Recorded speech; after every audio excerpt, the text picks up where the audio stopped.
আমার প্রিয় ভাইরা,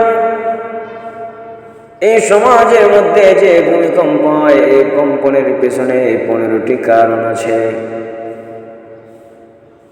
এটা কোনো প্রাকৃতিক দুর্যোগ নয়, এটা হলো আল্লাহ তাআলার পক্ষ থেকে এক সতর্কবার্তা।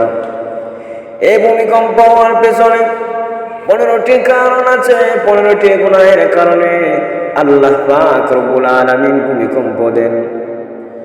আল্লাহর নবীর সাহাবী হযরত আবু হুরায়রা রাদিয়াল্লাহু তাআলা তিনি বলেন, قال رسول الله صلى الله عليه وسلم إذا اتخذ الفيء دولا।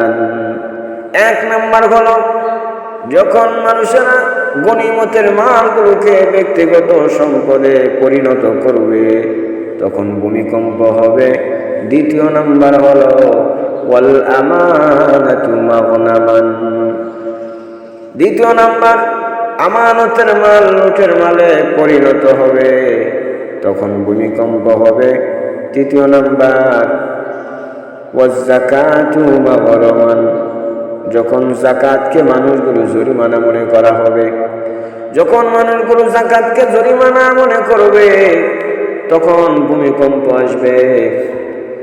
এবার আসুন, 4 নাম্বার হলো ওয়াতুল লিমানি গায়রিদ্দিন। ধর্ম বিবর্জিত শিক্ষার প্রচলন হবে। 5 নাম্বার ওয়াতুআর রাজুলু ইমরাতাহু। পুরুষ স্ত্রীর অনুগত হয়ে যাবে, স্ত্রীর কথা অনুযায়ী চলবে, স্ত্রী যা বলবে সে কথা অনুযায়ী সে চলবে।